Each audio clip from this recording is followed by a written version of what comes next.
Hello everyone, welcome back to our channel. আজকের botany ক্লাসে আমরা আলোচনা করছি botany chapter 8 tissue and tissue system নিয়ে। অলরেডি আমরা আমাদের চ্যানেলে এইচএসসির বিভিন্ন ইম্পর্ট্যান্ট চ্যাপ্টার্সের উপর বিভিন্ন ইম্পর্ট্যান্ট টপিকের উপর লেকচার্স আপলোড করা শুরু করেছে এবং এরই ধারাবাহিকতায় আজকে আমরা স্টার্ট করছি botany tissue and tissue system. Already zoology chapter 1 and chapter 3 আমাদের চ্যানেলে আপলোড করা আছে। আজকে আমরা স্টার্ট করছি বোটানি। সো এই লেকচার্সগুলো অ্যাটেন্ড করে তোমরা ইজিলি একটা চ্যাপ্টার সম্পর্কে তোমাদের কনসেপ্টটা ক্লিয়ার করতে পারবে অ্যান্ড আমাদের ফেসবুক পেজে গিয়ে এমসিকিউ এক্সামের মাধ্যমে তোমরা তোমাদের প্রস্তুতিটা যাচাই করে নিতে পারবে। সো আর কথা না বাড়িয়ে শুরু করছি আজকের lecture tissue and tissue system. Tissue and tissue system সম্পর্কে জানতে হলে সবার ফার্স্টে আমাদের জানতে হবে যে টিস্যু কী। আমরা সবাই জানি যে একটি প্ল্যান্ট বডি অসংখ্য সেলের সমন্বয়ে গঠিত, তাই তো? এইরকম একগুচ্ছ সমধর্মী একই উৎস হতে উৎপন্ন একই ধরনের কাজ সম্পন্নকারী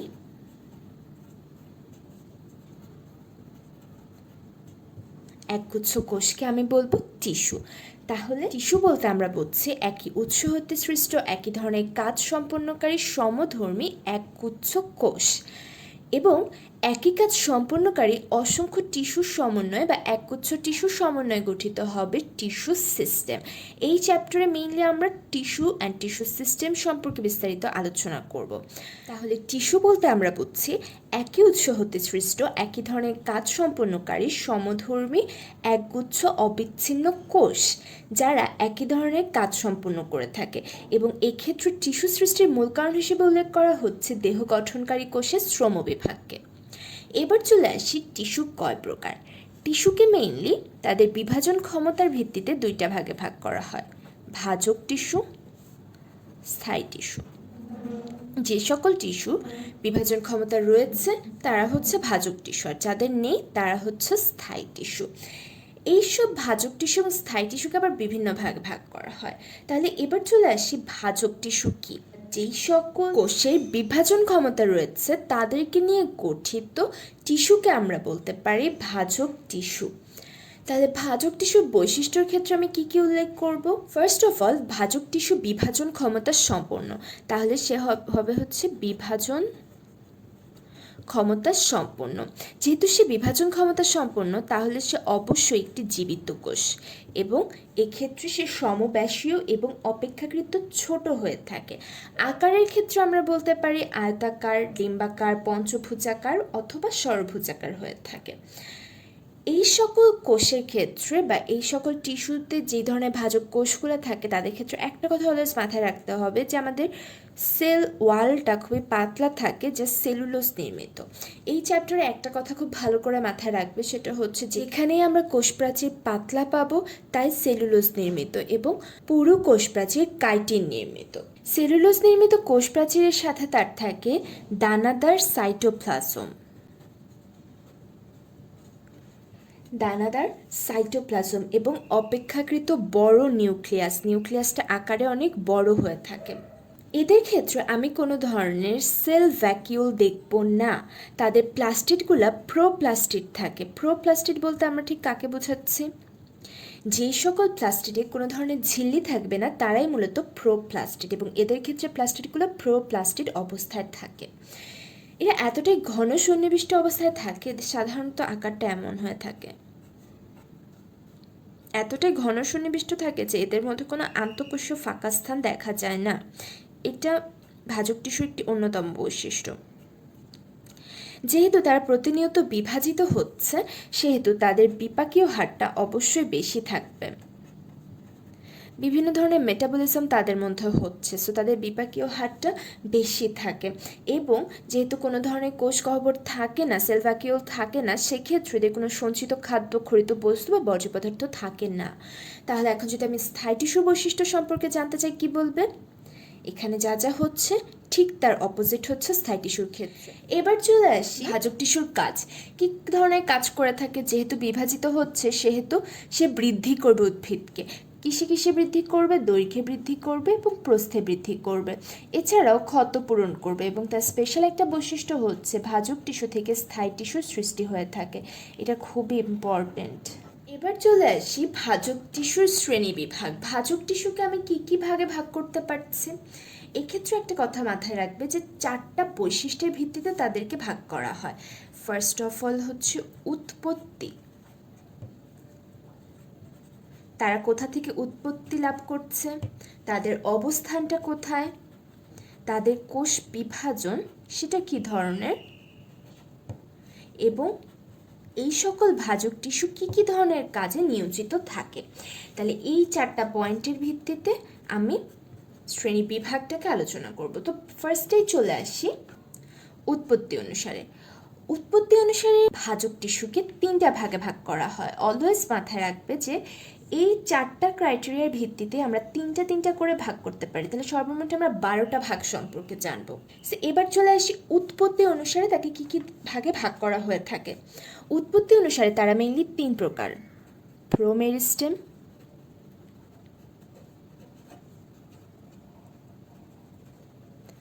প্রাইমারি মেরিস্টেম,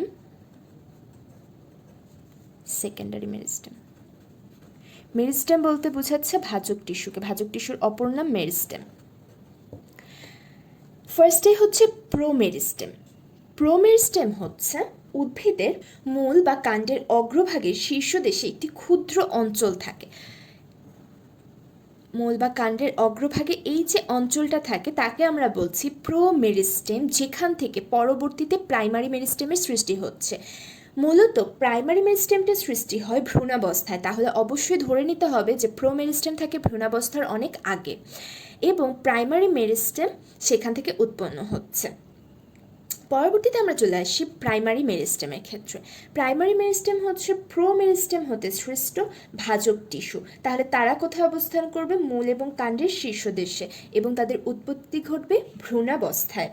এবং একটা কথা হলো মাথায় রাখবে যে প্রাইমারি মেরিস্টেম হতে প্রাইমারি স্থায়ী টিস্যু সৃষ্টি হয়। প্রাইমারি মেরিস্টেম হতে প্রাইমারি স্থায়ী টিস্যুর সৃষ্টি হয়ে থাকে। ওকে, এবার চলে আসি সেকেন্ডারি মেরিস্টেম। আমরা দেখলাম যে প্রাইমারি মেরিস্টেম থেকে স্থায়ী টিস্যু সৃষ্টি হয় এবং সেকেন্ডারি মেরিস্টেম স্থায়ী টিস্যু থেকে সৃষ্টি হচ্ছে।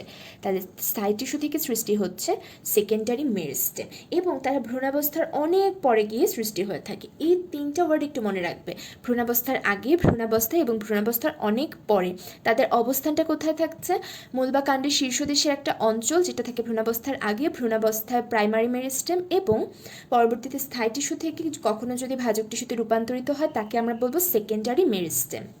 এবার চলে আসি অবস্থান অনুসারে। তাদের অবস্থানের ভিত্তিতে তাদেরকে 3টা ভাগে ভাগ করা হচ্ছে: এপিক্যাল মেরিস্টেম বা শীর্ষস্থ ভাজক টিস্যু, ইন্টারক্যালারি মেরিস্টেম বা নিবেশিত ভাজক টিস্যু। বাংলা নামগুলো ইম্পর্টেন্ট, ইংলিশগুলোও ইম্পর্টেন্ট। এবং অ্যাট লাস্ট ল্যাটারাল মেরিস্টেম বা পার্শ্বীয় ভাজক টিস্যু। তাহলে নাম থেকে অলরেডি বুঝতে পেরেছো কোনটা কি ধরনের। এপিক্যাল মেরিস্টেম যারা শীর্ষে অবস্থান করে, এবং এপিক্যাল মেরিস্টেম থেকে পরবর্তীতে দেখা যায় যে স্থায়ী টিস্যুর সৃষ্টি হয়ে থাকে। তাহলে আমরা এক কথায় বলতে পারি যে এপিক্যাল মেরিস্টেম হচ্ছে এক ধরনের প্রাইমারি মেরিস্টেম, তাই তো? এই ক্ষেত্রে একটু মাথায় রাখবে, এখানে এই যে আমরা প্রত্যেকটা বৈশিষ্ট্যের ভিত্তিতে তাদেরকে ভাগ করছে, আসলে কিন্তু সবাই একই। যেমন আমরা দেখব যে এপিক্যাল মেরিস্টেম তারা এক ধরনের প্রাইমারি মেরিস্টেম, তারপরে দেখা যাবে ইন্টারক্যালারি মেরিস্টেম, তাদের থেকে পরবর্তীতে স্থায়ী টিস্যু সৃষ্টি হয়, তারাও এক ধরনের প্রাইমারি মেরিস্টেম। এবং ল্যাটারাল মেরিস্টেম এরা মেইনলি স্থায়ী টিস্যু থেকে সৃষ্টি হয়, তাহলে এরা হচ্ছে সেকেন্ডারি মেরিস্টেম। সো এই কথাগুলো একটু মাথায় রাখতে হবে।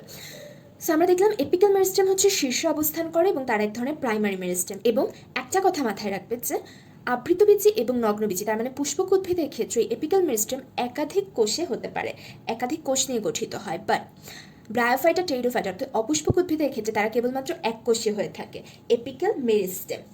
এবার চলে আসি ইন্টারক্যালারি বা নিবেশিত ভাজক টিস্যু। তারা মেইনলি 2টা স্থায়ী টিস্যুর মাঝখানে অবস্থান করে। তার মানে যদি একটা কাণ্ডের এতটুকু স্থায়ী টিস্যু হয়, এইটুকু স্থায়ী টিস্যু হয়, এই যে মাঝখানের টিস্যুটা তাকে আমরা বলছি ইন্টারক্যালারি মেরিস্টেম। ইন্টারক্যালারি মেরিস্টেম তারা মেইনলি অঙ্গসমূহের বৃদ্ধির সময় পৃথক হয়ে যায় এবং 2টি স্থায়ী টিস্যুর মাঝখানে অবস্থান করে, তারা হচ্ছে ইন্টারক্যালারি মেরিস্টেম। বাট ল্যাটারাল মেরিস্টেমের ক্ষেত্রে কি হয়? তারা দেখা যায় একটি স্থায়ী টিস্যু আমি যদি ধরে নিই সম্পূর্ণটুকু স্থায়ী টিস্যু, তাহলে তার মাঝখান থেকে স্থায়ী টিস্যু থেকে উৎপন্ন হচ্ছে কিছু সেকেন্ডারি ভাজক টিস্যু। এই যে ভাজক টিস্যু মেরিস্টেম, তাদেরকে আমরা বলছি ল্যাটারাল মেরিস্টেম বা পার্শ্বীয় ভাজক টিস্যু। তারাও দুটি স্থায়ী টিস্যুর মাঝখানে অবস্থান করে, বাট তাদের ক্ষেত্রে এই দুজনের ক্ষেত্রে পার্থক্য হচ্ছে ইন্টারক্যালারি মেরিস্টেমটা প্রাইমারি মেরিস্টেম এবং তারা বিভাজনের সময় আলাদা হয়ে যায় বা বৃদ্ধির সময় আলাদা হয়ে যায়, বাট ল্যাটারাল মেরিস্টেমটা স্থায়ী টিস্যুর মাঝখান থেকে উৎপন্ন হয়ে থাকে এবং দুটি স্থায়ী টিস্যুর মাঝখানে অবস্থান করে, তাই তারা হচ্ছে সেকেন্ডারি মেরিস্টেম। এবার চলে আসি কোষ বিভাজন অনুসারে। কোষ বিভাজন অনুসারেও তিনটা ভাগে ভাগ করা হয়ে থাকে: mass meristem, plate meristem, rib meristem. Mass মেরিস্টেমের ক্ষেত্রে কি হয়ে থাকে, তারা মেইনলি সবগুলা তলে বৃদ্ধি পেতে থাকে।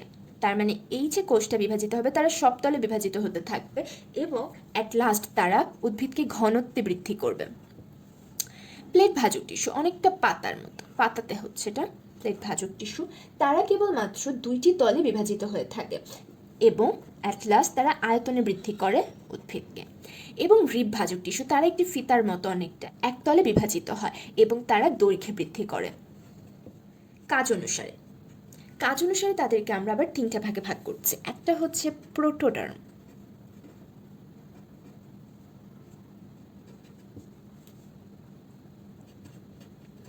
Procambium, ground meristem. প্রোটোডার্ম হচ্ছে যে ভাজক টিস্যুর কোষগুলো পরবর্তীতে উদ্ভিদ দেহের ত্বক সৃষ্টি করে থাকে, তাদেরকে আমরা বলছি প্রোটোডার্ম। ডার্ম কথাটার অর্থ হচ্ছে ত্বক এবং যেখান থেকে ত্বকের সৃষ্টি হয় সেই টিস্যুকে আমরা বলছি প্রোটোডার্ম।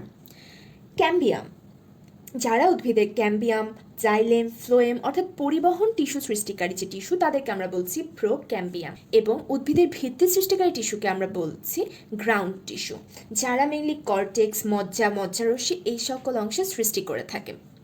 এবার চলে আসে স্থায়ী টিস্যুর ক্ষেত্রে। স্থায়ী টিস্যুতে অলরেডি আমরা বৈশিষ্ট্য জানি ভাজক টিস্যুর বিপরীত, এবং তারা কী কী ধরনের কাজ করে থাকে। তারা মেইনলি খাদ্য তৈরি, পানি এবং খাদ্য পরিবহন অর্থাৎ পরিবহনের কাজ, পানি এবং খাদ্য সঞ্চয় যেহেতু তাদের কোষ গহ্বর থাকবে, এবং দৃঢ়তা প্রদানে হেল্প করে থাকে। তাদের প্রকারভেদে আমি বলতে পারি তাদেরকে মেইনলি আমি তিনটা ভাগে ভাগ করতে পারি। ফার্স্ট অফ অল সরল টিস্যু। কী কী ধরনের সরল টিস্যু রয়েছে? প্যারেনকাইমা, কোলেনকাইমা এবং স্ক্লেরেনকাইমা। প্যারেনকাইমা, কোলেনকাইমা এবং স্ক্লেরেনকাইমা। জটিল বা যৌগিক টিস্যু। জটিল বা যৌগিক টিস্যুর মধ্যে রয়েছে জাইলেম এবং ফ্লোয়েম, তারা মেইনলি পরিবহনে হেল্প করে থাকে আমাদেরকে। এছাড়াও রয়েছে কিছু ক্ষরণকারী বা নিঃস্রাবী টিস্যু, যেমন তরুক্ষীর বা গ্রন্থি টিস্যুগুলা এই টিস্যুর অন্তর্ভুক্ত। তাহলে টিস্যু অ্যান্ড টিস্যু সিস্টেমের সকল প্রকারভেদে তিন আমরা দেখতে পাচ্ছি: উৎপত্তি অনুসারে, অবস্থান অনুসারে, কোষ বিভাজন অনুসারে এবং কাজ অনুসারেও তিন ভাগে বিভক্ত, এবং স্থায়ী টিস্যু নিজেও তিন ভাগে বিভক্ত। সো আই থিঙ্ক এখন শ্রেণী বিভাগের পার্টটুকু আমাদের ক্লিয়ার, এবং এখান থেকে কিন্তু প্রচুর পরিমাণে অবজেক্টিভ আসে, উদাহরণ আসে। সো এই পার্টগুলো খুব ভালো মতো মনে রাখতে হবে, এবং কে ঠিক কোন কাজটা করছে। যেমন প্রোমেরিস্টেম প্রাইমারি মেরিস্টেম সৃষ্টি করছে, তার অবস্থানটা কোথায়, প্রাইমারি মেরিস্টেম কী কাজ করছে তার অবস্থান, বা বিভাজন অনুসারে তারা কোন কোন তলে বিভাজিত হচ্ছে এবং তারা আসলে কী ঘটাচ্ছে অ্যাট লাস্ট, অবস্থান অনুসারে তারা ঠিক কোথায় অবস্থান করছে, এবং তাদেরকে আমি উৎপত্তি অনুসারে কী ধরনের টিস্যু বলতে পারি, এটা খুব ইম্পর্টেন্ট। এপিক্যাল এবং ইন্টারক্যালোরিকে আমি প্রাইমারি টিস্যু বলতে পারি, ল্যাটারাল মেরিস্টেমকে আমি সেকেন্ডারি টিস্যু বলতে পারি, এবং অ্যাট লাস্ট আমরা দেখলাম যে কাজ অনুসারে প্রোটোডার্ম, প্রোক্যাম্বিয়াম এবং গ্রাউন্ড টিস্যু। নাম থেকে আমরা কাজ বুঝে যাচ্ছি। ডার্ম মানে হচ্ছে ত্বক, তার মানে ত্বক সৃষ্টিকারী টিস্যু। ক্যাম্বিয়াম হচ্ছে পরিবহন করে, পরিবহনকারী টিস্যু, এবং গ্রাউন্ড হচ্ছে ভিত্তি টিস্যু, গ্রাউন্ড মেরিস্টেম ভিত্তি টিস্যু, এবং এক্ষেত্রে মেরিস্টেম হচ্ছে ভাজক টিস্যুর অপর নাম। এবার আমি চলে যাচ্ছি টিস্যু সিস্টেমে। টিস্যু সিস্টেম একই ধরনের কাজ সম্পন্নকারী এক বা একাধিক টিস্যু মিলে টিস্যু তন্ত্র গঠন করে থাকে, এবং তারা সাধারণত একই ধরনের শারীরবৃত্তীয় বা যান্ত্রিক কাজ সম্পন্ন করে। যেমন দেখা যায় খাদ্য তৈরিতে হেল্প করে থাকে মেসোফিল টিস্যু, খাদ্য পরিবহনে ভাস্কুলার টিস্যু, সঞ্চয়ে প্যারেনকাইমা টিস্যু বিশেষ ভূমিকা রাখে। এখন এই সকল টিস্যুর অবস্থান এবং কাজের উপর ভিত্তি করে টিস্যুকে মিলে আমরা তিনটি টিস্যু তন্ত্রে বিভাজিত করেছি। উদ্ভিদ টিস্যুকে আমরা তিনটি টিস্যু তন্ত্রে বিভাজিত করেছি। First of all epidermal. Derm কথাটা থাকবে মানে ত্বক, তার মানে ত্বকীয় টিস্যু তন্ত্র হচ্ছে এপিডার্মাল। গ্রাউন্ড টিস্যু সিস্টেম ভিত্তি, ভিত্তি রচনাকারী টিস্যু সিস্টেমটা হচ্ছে ground tissue system. And vascular tissue system. Vascular tissue system সাধারণত পরিবহনে হেল্প করে থাকে, vascular or conducting tissue system. এখন এই তিনটে টিস্যু সিস্টেম সম্পর্কে আমাদেরকে ডিটেলসে পড়া লাগবে। এই চ্যাপ্টারে মেইনলি এই পার্টটুকু খুবই ইম্পর্ট্যান্ট অবজেক্টিভের ক্ষেত্রেও। অ্যাকচুয়ালি এই চ্যাপ্টারের কোনো অংশই বাদ দেওয়া যায় না। অবজেক্টিভের জন্য যেমন ইম্পর্ট্যান্ট, অবজেক্টিভের জন্য ইভেন তোমার মেডিকেল এবং ভার্সিটি অ্যাডমিশন এখান থেকে প্রচুর কোশ্চেন হয়ে থাকে। সো ফার্স্টেই চলে আসছি epidermal tissue system. Epidermal derm কথাটা থেকে আমরা বুঝতে পারছি ত্বকীয় টিস্যুতন্ত্র। মেইনলি এই টিস্যুতন্ত্র উদ্ভিদের ত্বক বা বহিরাবরণ সৃষ্টি করে থাকে। অবস্থান এবং কাজের দিক থেকে অন্যান্য টিস্যু হতে এই টিস্যুটা একদম ভিন্ন এবং তাদের মধ্যে কোনো ধরনের মিলই নেই। তাই একটি মাত্র টিস্যু দিয়েই এই ত্বকীয় টিস্যুতন্ত্র গঠিত হয়ে থাকে। তাহলে আমরা দেখলাম যে ত্বকীয় টিস্যুতন্ত্র একটি মাত্র টিস্যু দিয়ে গঠিত, তার ক্ষেত্রে টিস্যু গুচ্ছ লাগে না। এখন চলে আসি তার কাজ কি। এপিডার্মাল টিস্যু সিস্টেম তার মানে সে ত্বক সৃষ্টি করে থাকবে। এক্ষেত্রে পাতা বা কাণ্ড, তার মানে মাটির উপরে উদ্ভিদের যতখানি অংশ থাকে তাকে আমরা বলছি এপিডার্মিস, বাট মূলের বহিরাবরণকে আমরা বলছি এপিব্লেমা। এটা খুবই ইম্পর্টেন্ট অবজেক্টিভ, খুব বেশি ইম্পর্টেন্ট। মূলের বহিরাবরণকে কি বলা হচ্ছে?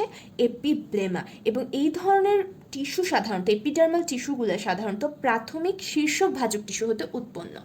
প্রাথমিক শীর্ষক ভাজক টিস্যু হতে তারা উৎপন্ন হয়ে থাকে। এখন আমরা পড়ব এপিডার্মিস সম্পর্কে। এপিডার্মিস, এপিডার্মিসের ক্ষেত্রে আমরা ফার্স্টে এপিডার্মিস পড়বো অ্যান্ড দেন আমরা দেখবো এপিডার্মাল বিভিন্ন উপাঙ্গগুলোকে বা এপিডার্মাল অ্যাপেন্ডেজগুলোকে। সো ফার্স্টে চলে আসছি এপিডার্মিস বা ত্বকের ক্ষেত্রে। উদ্ভিদের বাহিরের স্তরকে সাধারণত মাটির উপরে যতখানি অংশ থাকে, কাণ্ড, পাতা ইত্যাদি ত্বককে আমরা বলছি এপিডার্মিস। এটি সাধারণত একসারি প্যারেনকাইমা কোষ দিয়ে গঠিত হয়ে থাকে, তবে এক্ষেত্রে ভিন্নতা রয়েছে।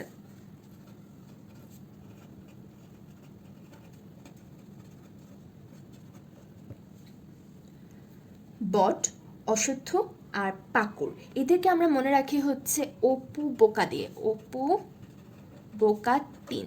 তার মানে অশ্বত্থ, পাকুড় এবং বট তারা হচ্ছে একাধিক সারিতে হয়ে থাকে। বাট মানে করবি 3 সারি কোষ নিয়ে গঠিত।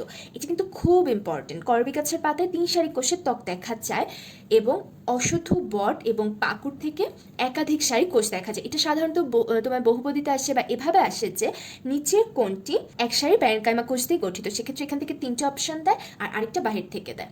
এই সকল কোষগুলো সাধারণত আয়তাকার হয়ে থাকে, ঘন সন্নিবেশিত হয়ে থাকে। স্টোমাটা বা লেন্টিসেল তাদের থাকতে পারে, তবে আন্তঃকোষীয় ফাঁকাস্থান থাকে না। তাদের কোনো ধরনের ক্লোরোপ্লাস্ট থাকে না। তবে হ্যাঁ, এক্ষেত্রে ব্যতিক্রম রয়েছে। রক্ষী কোষ,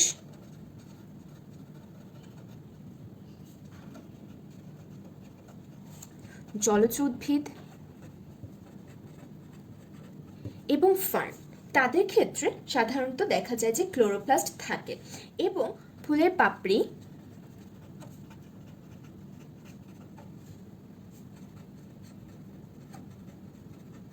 এবং ফলত্বকে অ্যান্থোসায়ানিন পিগমেন্ট দেখা যায়। অ্যান্থোসায়ানিন পিগমেন্ট দেখা যায়, যেটা কালারফুল হয়ে থাকে। তাহলে এপিডার্মাল সেলের ক্ষেত্রে আমরা কি বলছি যে সাধারণত এক সারিতে বিন্যস্ত হয়, বাট বট, অশ্বত্থ এবং পাকুড়ের ক্ষেত্রে তারা একাধিক কোষের সারি দেখা যায় বা একাধিক সারি দেখা যায়। এবং করবের ক্ষেত্রে 3 সারি কোষ দেখা যায়। রক্ষী কোষ, জলজ উদ্ভিদ এবং ফার্নের ক্ষেত্রে আমরা সাধারণত ক্লোরোপ্লাস্ট দেখে থাকি। সাধারণত ক্লোরোপ্লাস্ট থাকে না, বাট এরা হচ্ছে ব্যতিক্রম। এবং ফুলের পাপড়ি এবং ফলত্বকে তাদের অ্যান্থোসায়ানিন পিগমেন্ট থাকে, যেটা অ্যাকচুয়ালি কালার সৃষ্টি করে থাকে। এবার চলে আসি যে তার আবরণটা, সেল ওয়ালটা কেমন হয়ে থাকে। সাধারণত তাদের যে ত্বকটা সেটা সেলুলোজ জমে পাতলা আবরণ সৃষ্টি করে। সেলুলোজ, আমরা অলরেডি ফার্স্টে বলেছি যে সেলুলোজ মানেই পাতলা। সাধারণত সেলুলোজ জমে তারা পাতলা হয়ে থাকে, বাট সেখানে সুবেরিন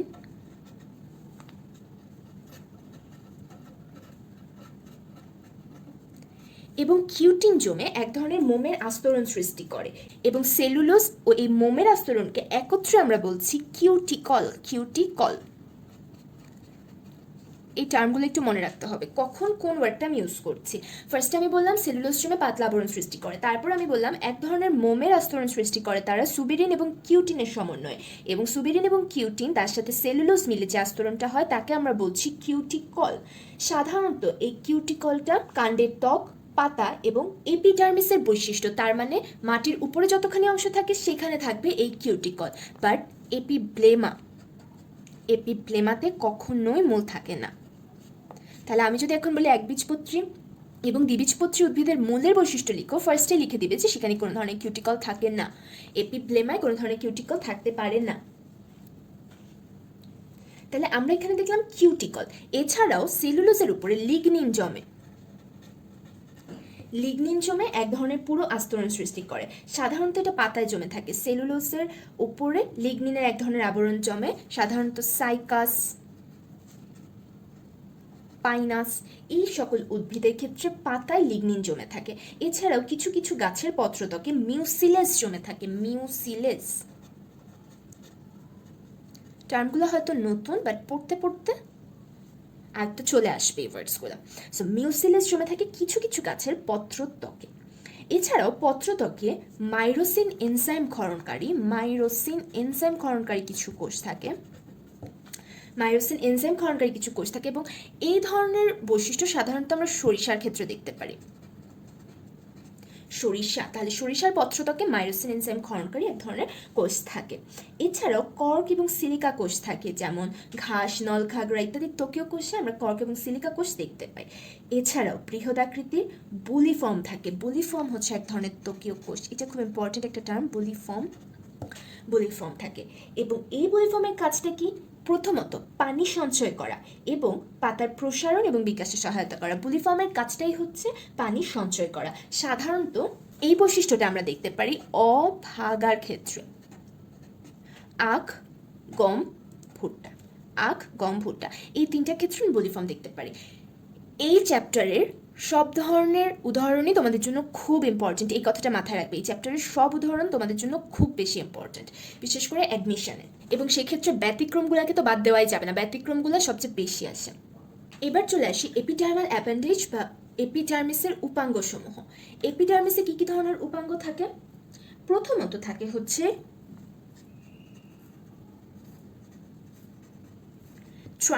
ট্রাইকোম বা হেয়ার থাকে। এরা সাধারণত এককোষী বা বহুকোষী হয়ে থাকে এবং মূলরমের ত্বকে সাধারণত এককোষী উপাঙ্গগুলোকে দেখা যায়, তবে অবশ্যই তারা কিউটিকল বিবর্জিত থাকে। কাণ্ডরোমে সাধারণত আমরা দেখে থাকি বহুকোষী কিউটিকল যুক্ত রোম। তাহলে আগেই বলেছিলাম যে মূলে কোনো ধরনের কিউটিকল থাকবে না, তাহলে মূল রোমে বা মূলের ক্ষেত্রে যত ধরনের আমরা এপিডার্মাল অ্যাপেন্ডেজ দেখব তাদের কোনো ধরনের কিউটিকল থাকবে না, এটা তাদের একটা বৈশিষ্ট্য, এবং কাণ্ডে সকল ক্ষেত্রে থাকবে। এবং এক্ষেত্রে আমরা দেখলাম রোম বা ট্রাইকোমের ক্ষেত্রে মূল রোমগুলা এককোষী হয়ে থাকে এবং কাণ্ডরোমগুলা বহুকোষী হয়ে থাকে। পরবর্তীতে হচ্ছে স্কেলস বা শল্ক। সাধারণত পাতলা ঝিল্লি সদৃশ এক ধরনের রোম থাকে, বিশেষ এক ধরনের রোম, তারা হচ্ছে শল্ক, এবং এদের মেইন কাজ হচ্ছে প্রস্বেদন হার কমানো। দেন হচ্ছে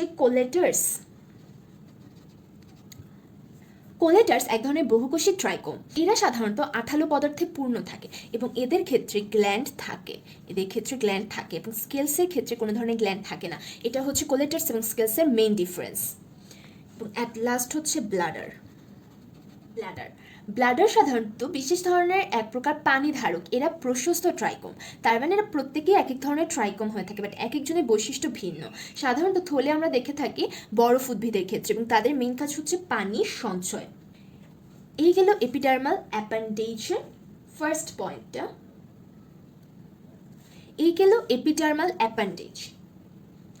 এবার আমরা চলে আসি স্টোমাটা। এপিডার্মিসের আরেকটা বিশেষ বৈশিষ্ট্য, স্টোমাটা মানেই হচ্ছে পত্ররন্ধ্র। বিভিন্ন ধরনের পত্ররন্ধ্র থাকে এবং এক্ষেত্রে আমরা দেখেছিলাম যে রক্ষী কোষ দিয়ে সেই রন্ধ্রটা সিকিউর করা থাকে। এই সকল পত্ররন্ধ্র সাধারণত দিনের বেলা খোলা থাকে এবং রাতের বেলা তারা বন্ধ অবস্থায় থাকে। এখন আমরা চলে আসি বিভিন্ন ধরনের পত্ররন্ধ্র। সাধারণত আমরা 6 ধরনের পত্ররন্ধ্র দেখে থাকি।